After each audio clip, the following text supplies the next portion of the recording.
Alright, what's happening for him? Today we're going over Star Wars in this video. The newest trilogy. And specifically the first one, The Force Awakens, directed by J.J. Abrams. I haven't seen this movie in a while. I've seen it once or twice since it came out in the theaters, and in my head I enjoy it and thought it was a good start to the trilogy, even if the other two fell flat in my opinion. But I'm keen to see if this holds up to my expectations.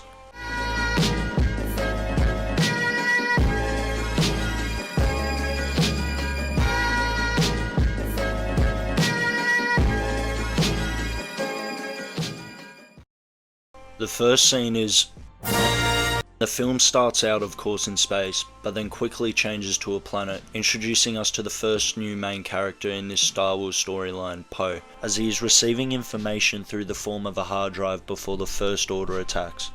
During this scene we quickly meet most of the other main characters like FN2187, Kylo Ren, and a cool but underused character, Captain Phasma. We come to learn the information being looked for contained Luke Skywalker's location as Kylo interrogates Poe. During this scene he literally just jokes on the villain straight off the bat, making Kylo come off as some pushover. So who talks first? You talk first? I talk first. We cut to the main character Rey on Jakku, where her story is being decently fleshed out, being an abandoned child by her parents, left to defend herself and survive on her own. Her involvement with the story comes quickly as she finds BB-8, kinda like the droid buying scene in A New Hope, but slightly more convenient, as he kinda just stumbles into her in a massive desert planet. During Rey's character establishment, we find that Kylo has imprisoned Poe and is extracting the information he wants out of him by the use of the Force. A new Force technique introduced for cinema, and I think it works well and is still grounded in the universe. Poe gets out of his incarceration by FN2187, deciding it's time for his arc, and breaking them out of the station. He does this literally stating it's the right thing to do, and leaving behind his past with the First Order. During all this chaos of escaping, they manage to somehow have a conversation of deciding what they should change FN2187's name to, deciding on Finn. Hey, what's your name? FN2187. What? That's the only name they ever gave me. Well, I ain't using it. FN, huh? Finn, I'm gonna call you Finn, is that alright? Finn. Yeah, Finn, I like that. They make it out half alright and have to make a slight crash landing, which they pull off smoothly, with only Poe dying in the process. But Finn is still alive. Finn's only choice now is to walk the planet he's landed on, conveniently Jakku, and find something. When he meets Rey as he walks to the closest civilization, and conveniently she is just there with BB-8, recognizing Paul's jacket.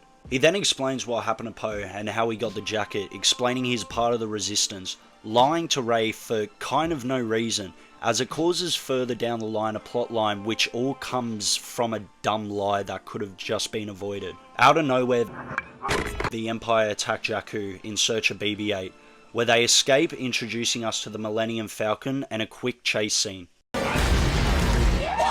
During their escape, they are boarded by some sort of space station, where we meet the first legacy characters, Han and Chewie. They make acquaintance with the new characters almost instantly through the use of a few Disney jokes. It's kind of like Disney skip over character and relation development and just replace it with garbage banter. This is great banter. It really is. Han deals with a problem with debt owed by some Geordie Shore pirates. Han Solo, you're a dead man. I'm so fucking angry!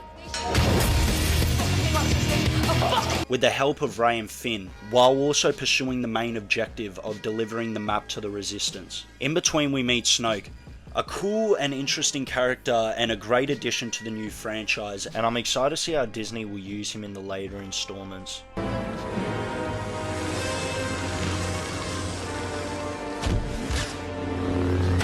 During the next escape in the Millennium Falcon, Han explains what happened to Luke and his disappearance, relating to his training of young Jedis when one turned against him, causing him to lose faith in the idea. Am I the only one that thinks this is kind of like poor and weak? Like, dude just gave up because he had a bad egg and decided the world would be better without Jedis because of the chance of them turning to the dark side. They then head to a planet in search of Luke or answers relating to him, which kind of just happens and isn't really spoken about prior. We just kind of get taken there. Finally, Rey asks Han what this place is and why they're there, to his response of, Want to get BB-8 to the Resistance?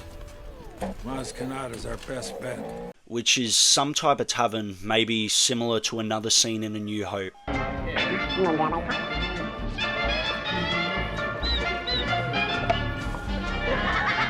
Almost as soon as entering the tavern, a few absolute geezers snitch on them to the First Order after seeing the droids. When we cut away from the tavern to an actual great scene with Kylo Ren, as he is battling his inner morals and the light and dark side, and chooses to put his faith in his grandfather Vader's legacy and teachings. Back at the tavern, Rey catches Finn at a table talking to pilots, causing him to come clean about the rebellion and tell her about his true past with the First Order. Why do we need this? What does this scene contribute? Like, just tell her the truth from the start. It's probably better for character development, overcoming the dark side to light. Like, I really don't understand this choice, and could they just not come up with something better? Then Rey finds Luke's saber, but is opposed to it after having it call for her. Han and Finn take it anyway, and when asking how Maz obtained it, the question is completely brushed off, leaving more unanswered questions. Where'd you get that? A good question. For another time. The First Order becomes the main subject of attention again, where the main threat to the protagonist is introduced through the former Some Redux Death Star. They respond to the allegations of the droid appearance by destroying and killing everything, not looking good for the protagonists as they are all taken into custody. The Resistance comes out of nowhere to save the day with also a familiar face. By the end of the assault, Kylo takes Rey as prisoner, as she has seen the map and he believes he can force it out of her mind, forgetting about the droid and physical map. In this time we also meet our next group of legacy characters, Leia and C-3PO with the red arm, where it seems there is much more distance since last seeing these characters together, especially between Han and Leia. The crew even make way to the rebel base, where Poe's explanation of his disappearance is of course completely brushed over, but we are given a lot more information between the relationship of Han and Leia, where we find that Kylo Ren is their child, and are in very desperate need of getting their family back, as it holds a great burden to both of them. We cut back to Rey, who has been interrogated, but more importantly, Kylo Ren takes off his mask, revealing himself to be... Every day I wake up! The interrogation doesn't go to plan, as Rey resists his Sith tricks due to her unnatural ability with the Force, foreshadowing her future and what's to come, where Snoke is made aware of her abilities and requests to converse with her. When Kylo returns to the interrogation room to fetch Rey, he finds she has escaped by using an old Jedi mind trick. We return back to the Rebels, where they are planning to destroy the Starkiller base, where Finn's knowledge regarding the First Order becomes very relevant to the plan, as he has answers for their unanswered questions. The third act is well underway now, as Han, Finn and Chewie make their way to Starkiller base, as Rey is making her escape. But as soon as entering, we get this very strange and stupid scene. What's your job when you were based here? Sanitation. Sanitation? Then how do you know how to disable the shields? I don't. I'm just here to get Rey. People are counting on us. The galaxy is counting on us. Solo, we'll figure it out. Is this the movie saying like, yeah, we don't care, we're just doing whatever we feel like for this next sequence? Like, what's the joke here? Finn is doing everything Han is accusing him of with no thoughtful reasoning at all. Captain Phasma then gets her only dialogue scene of the movie and just gets used as a ragdoll to take down the shields, then gets thrown in the trash compactor. Like, why? What was even the point of this Boba Fett knockoff? And then switching off the shields, why did she do that? Why wouldn't she just hit an alarm? Like, it doesn't make sense. But wait! There's more! They find Rey by just finding her, literally just stumbling into her. But it is presented in a joke, so I guess that's Disney's little trick. Han and Chewie split from Rey and Finn, who make their escape, to plant bombs throughout the base in weak areas, as Han sees his son, Ben, and confronts him.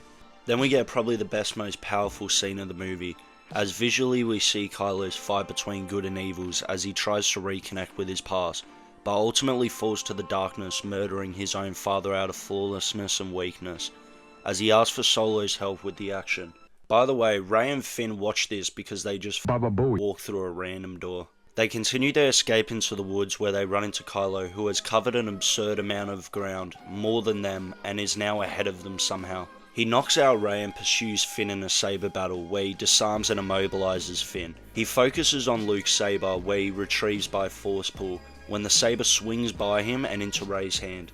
Furthering her arc as a Jedi and her place and purpose in the broader story, she duels with Kylo and defeats him, not before getting separated by literally the ground just splitting in half between them due to the destruction of the base and planet, conveniently leading a path for both parties to escape. The Resistance fighters just do what they need to do with no real resistance, and really aren't given any screen time as they just shoot a few things, fly off, then repeat. We transition to the celebration scene, but also focus on the morning of harm between Leia and Rey. A decent scene as they choose to simply visually show this rather than going through an average dialogue exchange. R2-D2 wakes up. I think this is because of the missing part of the map being around him, but not explained. Then R2 shows his version of the map, with BB-8 sharing his, completing it and showing the location of Skywalker. We arrive at the final scene, where I think it's probably the second best scene in the film, where Rey and Chewie leave the rebel base in the Falcon